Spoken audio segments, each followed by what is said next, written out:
తాకట్లో ఉన్న మీ బంగారాన్ని విడిపించి ఆ రోజు ఆన్లైన్ రేటుకి కొంటాం. Sharma gold company. నమస్కారం, వెల్కమ్ టు సుమన్ టీవీ. నేను గీతాంజలి. ప్రస్తుతం మనతో పాటు ప్రముఖ ఆధ్యాత్మికవేత్త భట్టిప్రోలు విజయలక్ష్మి గారు ఉన్నారండి. వారితో మాట్లాడతాం. అమ్మ నమస్కారం. ఈ బిజీ లైఫ్ లో, ఈ కాంక్రీట్ జంగిల్లో దేనిపైన మనసు పెట్టలేకపోతున్నాం. స్ట్రెస్ అయిపోయింది. పని చేయాలన్నా, ఇంట్లో ఉండాలన్నా, రిలేషన్స్ లో కావచ్చు, అది ఏదైనా సరే ప్రతి దాంట్లోనూ స్ట్రెస్ఫుల్ లైఫ్ ఫీల్ అవుతున్నామండి. వీటన్నిటిని పక్కన పెడితే దైవారాధన, దైవ చింతన చాలా ప్రశాంతతనిస్తుంది అని చెప్తూ ఉంటారు. సపరేట్గా ఒక స్పిరిచువల్ జర్నీ అనేది స్టార్ట్ చేయండి అని పెద్దలు సలహా ఇస్తూ ఉంటారు. అసలు అది ఎలా స్టార్ట్ చేయాలి? నార్మల్గా ఎప్పుడు నిత్యం పూజ చేసుకుంటాం, ఇది మేము అది స్పిరిచువల్ జర్నీ కాదా అని అడుగుతుంటారు కొంతమంది. ఏం చెప్తారు? కాదు, రిలీజియస్గా ఉండటం వేరు, స్పిరిచువల్గా ఉండటం వేరు. డిఫరెన్స్ ఏంటి? రిలీజియస్ అంటే ఈ రిచువల్స్ ఇలాంటివన్నీ వస్తాయి. స్పిరిచువల్ అంటే మనసు, స్పిరిట్ అంటాను చూడండి, దానికి సంబంధించింది, ఆత్మకి సంబంధించింది. పూర్తిగా భగవంతునికి మనకి ఇంటర్నల్ కనెక్ట్ వచ్చేలాగా చూసుకునేటటువంటిది. ఇప్పుడు మనం బయట చేసేటటువంటి రిచువల్స్ అన్నీ రిలీజియస్ కిందకు వస్తాయి. నోములు, వ్రతాలు, పూజలు, నైవేద్యాలు, వగైరాలు అన్నీను. ఇవి అన్నీ కూడా కావాల్సిందే అంటే మన పద్ధతి ఇది అని చెప్పడానికి ఇవి కూడా కావాల్సిందే. కానీ ఎప్పుడు కూడా అతి సర్వత్ర వర్జయేత్ అనేటటువంటి ఒక సామెత అయితే ఉన్నది కదా, అతిగా ఎక్కడ దేనికి పోకూడదు. ఈ స్పిరిచువల్ జర్నీ అనేది ఏంటంటే భగవంతుడితో డైరెక్ట్గా మనం కనెక్ట్ పెట్టుకోవటం. ఈ కనెక్ట్ అందరికీ వస్తుందా? వస్తుంది. ఎప్పుడు మనం ప్రయత్నం, మనం అటువైపు ఒక అడిగేస్తే అటునుంచి మనకి సహాయం అందుతుంది. కనుక ఎప్పుడూ కూడా లోపల కూర్చుని ఆ భగవంతుడిని ధ్యానించుకుంటూ ఉండటం. ఆ మంత్రం ఏదో ఒకటి మనను ఎవరో ఇవ్వాల్సిన అవసరం లేదు, మనమే కూడా మంత్రం తీసుకోవచ్చు. మనమే కదా మనమే కదా గురువులు. భగవద్గీతలో ఏం చెప్పాడు? ఉద్ధరేతాత్మదాత్మానం అన్నాడు. ఎవరి ఆత్మని వాళ్ళే ఉద్ధరించుకోవాలి, ఎవరు వచ్చి సహాయం చేయరు. కృష్ణుడు చక్కగా ముక్కు బుద్ధి చెప్పేశాడు అక్కడ. అర్జునుడు కూర్చుని యుద్ధం చేయాలా వద్దా అంటే, చెయ్యమని అంతవరకు తీసుకెళ్తా, యుద్ధం మాత్రం నువ్వే చేయాలి, అంతే కదా. రథసారథి యుద్ధ ప్రాంగణం దాకా తీసుకెళ్తాడు, లోపల యుద్ధం చేయాల్సింది ఎవరు? బయటకు వచ్చి అర్జునుడే చేయాలి, నేను చేయను కదా. కనుక ఎవరి ఆత్మని వాళ్ళే ఉద్ధరించుకోవాలి, ఎవరి అవసరాలు వాళ్ళే తీర్చుకోవాలి. అన్నిట్లో స్పిరిచువల్ అవసరాలు కూడా.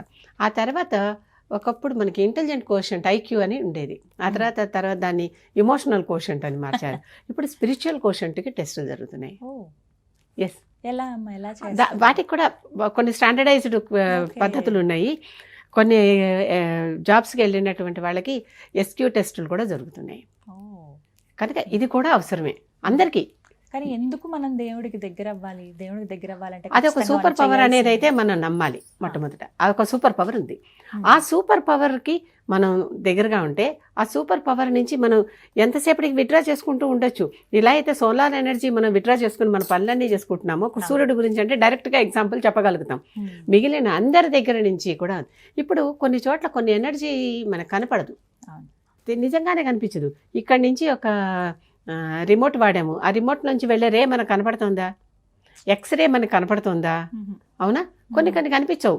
సౌండ్ వేవ్స్ వచ్చి మన చెవికి తాగుతున్నాయి, వేవ్ కనిపించిందా? కనపడదు కదా. ఇలాంటివి కొన్ని ఉన్నాయి.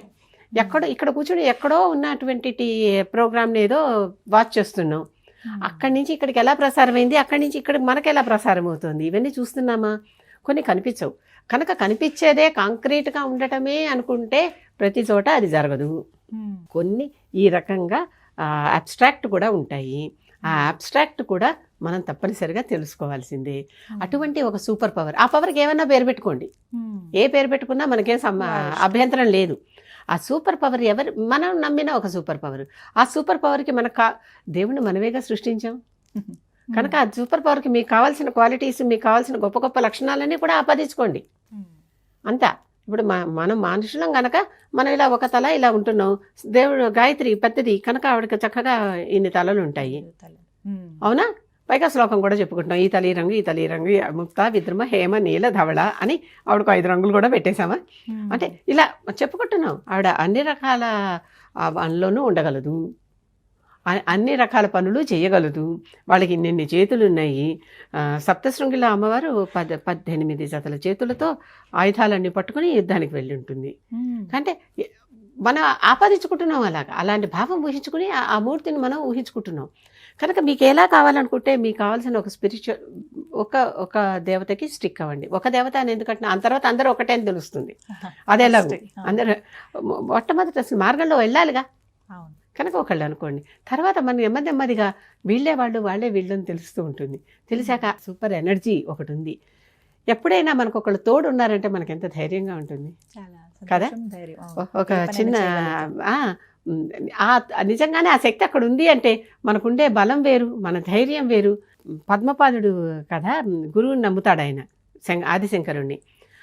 నది అవతల శిష్యుడు ఉంటాడు, ఇక్కడ గురువు ఉంటాడు. అసలు వాడికి అసలు ఏమొచ్చు ఉత్తమ మూర్ఖుడు ఏమి రాదన్నట్టుగా మిగిలిన శిష్యులు ఎక్కిరిస్తూ ఉంటారు. వాడికి నేనంటే ఎంత నమ్మకమో గౌరవమో మీకు ఎవరికి అర్థం కావట్లా, నాయనా రా అని పిలుస్తాడు. పిలిచేసరికి నది ఉందని కూడా చూసుకోకుండా నది మీద నడిచి వచ్చేస్తాడు.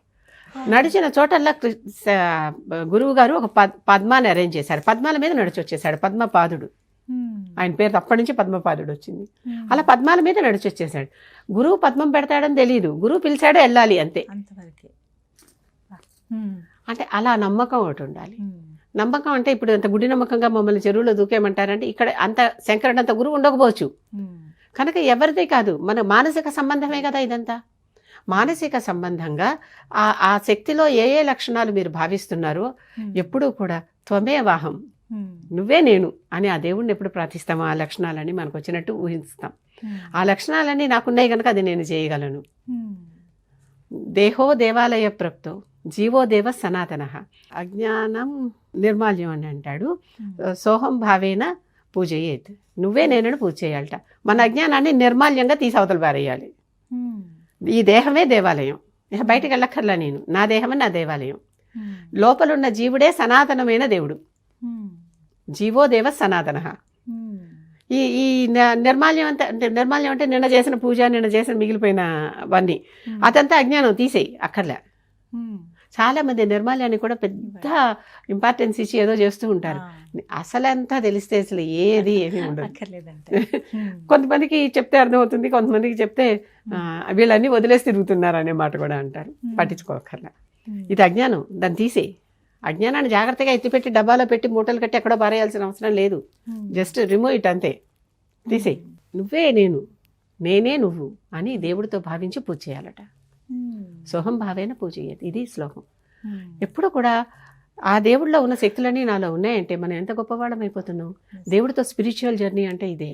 స్పిరిచువల్ జర్నీ అంటే నిరంతరము వారినే మననం చేసుకుంటూ ఉండటం, వారి లక్షణాలనే తలుచుకుంటూ ఉండటం. భ్రమర కీట న్యాయం అని ఒక న్యాయం ఉంది. ఒక భ్రమరం కీటకం చుట్టూ తిరుగుతూ దాని జూయి జూయి జూయి జూయి జూయి అని శబ్దం చేస్తూ ఉంటే ఈ కీటం నెమ్మదిగా భ్రమరం లాగా అయిపోతుంది. భ్రమర కీట న్యాయం అని వెతకండి, దొరుకుతుంది మీకు నెట్లో, వివరం దొరుకుతుంది. ఈ భ్రమరం వెళ్ళి దాని చుట్టూ ఇలా కుయ్యి కుయ్యి కుయ్యి కుయ్యి అని ఒకరు జుయ్యి మన సౌండ్ చేస్తూ ఉంటుంది కదా, తిరుగుతూ ఉంటుంది. ఈ తిరుగుతూ ఉన్నప్పుడు నెమ్మదిగా విని విని విని దీనికి ఆ లక్షణాలు వచ్చేస్తాయి. అదే తన చుట్టుముట్టి తిరుగుతోంది కదా, ఎక్కడుంటే అక్కడ వాళ్ళలాగా అయిపోతాం అన్నట్లుగా. ఈ న్యాయం ప్రకారం మనం ఆ దేవుడి చుట్టూ ఎవరైతే అనుకున్నామో వాళ్ళ చుట్టూ తిరుగుతున్నప్పుడు వాళ్ళు మనం అయిపోతాం. వాళ్ళు మనమే. సావాసం కూడా మంచి వాళ్ళతో చేయాలి. సత్సంగం అన్నారు. అందుకే శంకరాచార్యుడు ఇంకో శ్లోకం కూడా చెప్పాడు. సత్సంగత్వే నిస్సంగత్వం, నిస్సంగత్వే నిర్మోహత్వం, నిర్మోహత్వే నిశ్చలతత్వం, నిశ్చలతత్వే జీవన్ముక్తి. జీవన్ముక్తి రావాలంటే సోపానాలు ఇవి. మొట్టమొదటి సత్సంగం చేయాలి, తర్వాత సత్సంగం తర్వాత నిస్సంగం, అసలు ఏమీ లేకుండా ఉండటం. నిస్సంగం తర్వాత నిర్మోహం, దేని మీద మోహం లేకుండా ఉంటాం. నిర్మోహత్వే నిశ్చలతత్వం, అప్పుడు స్థిరంగా బుద్ధి నిలిచిపోతుంది. అప్పుడు జీవన్ముక్తి వస్తుంది. ఊరికే జీవన్ముక్తి రాదు. ఆయన పాపం స్టెప్పులు చెప్పాడు. ఈ స్టెప్పుల ప్రకారం మనం వన్ ఆఫ్టర్ అనదర్ చేసుకుంటూ ప్రయాణిస్తే ఖచ్చితంగా వస్తుంది. వాళ్ళు గురువులు, ఖచ్చితంగా వస్తుంది. కనుక మనకి జీవన్ముక్తికి సోపానం ఎప్పటికైనా అదే కదా కోరుకుంటున్నాం. దానికి సోపానాలు ఇవే.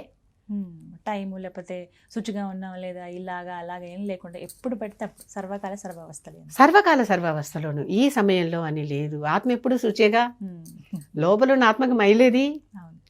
అది ఎప్పుడు ఏ కాలంలోనూ పగలు లేదు, రాత్రి లేదు, పొద్దున్న లేదు, మధ్యాహ్నం లేదు, సాయంత్రం లేదు, అది నిద్ర లేదు, భోజనం చేస్తుండగా లేదు, మరొక పని చేస్తుండగా లేదు. ఎప్పుడు అది స్వచ్ఛంగా ఉంటుంది. అది అలాగే క్రిస్టల్ క్లియర్గా అది స్వచ్ఛంగా ఉంటుంది. అందుకే దాన్ని గౌరవించాలి అనే మాట నేను ఇందాక అందుకే వాడా. దానికి ఎప్పుడు దాని గౌరవం దానికి ఉండాలి. బయట ఉన్న మనిషికి రకరకాల అసౌకర్యాలు, మైలలు, అశుభ్రాలు అన్నీ అంటుకుంటాయి. లోపల దానికి ఏం అంటుకోదు. అది లోపల క్లియర్గా ఉన్నంత వరకు బయట ఏమొచ్చినా మనం పట్టించుకోకల్లా. అందుకే ఈ రోజుకి మనకు అవధూతలు కానీ అఘోరాలు కానీ ఎలా కనిపిస్తారు? వాళ్ళు లోపల దేవుని వాళ్ళు ధ్యానించుకుంటూ ఉన్నారంతే. బయట అసలు చూసారా లేదా కూడా వాళ్ళకి అనవసరం. పిచ్చి వాళ్ళలా కనిపిస్తారు అవధూతలు. వాళ్ళు పిచ్చి వాళ్ళు అనుకుంటే అనుకోనియండి, వాళ్ళకి అనవసరం. వాళ్ళు లోపల వాళ్ళలో వాళ్ళ దేవుడితో వాళ్ళు రమిస్తూ ఉంటారంతే. అది అసలైన భగవంతుడికి దగ్గర అయ్యేటటువంటి భావం. ఆ విధంగా ఉండాలి. అసలు కృష్ణుడు చెప్తున్నాడు అర్జునుడికి, నువ్వే నేను నువ్వే నేను నువ్వే నేను 3 సార్లు చెప్తాడు. ముమ్మాటికి అనే మాట అంటాను చూడు, త్వమే వాహం త్వమే వాహం త్వమే వాహం న సంశయ. సంశయం పెట్టుకోద్దు, నువ్వు నేను ఒకటే.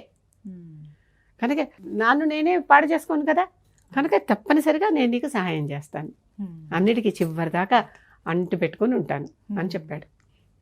అది అసలైన జర్నీ అంటే మొదలిది అంతే.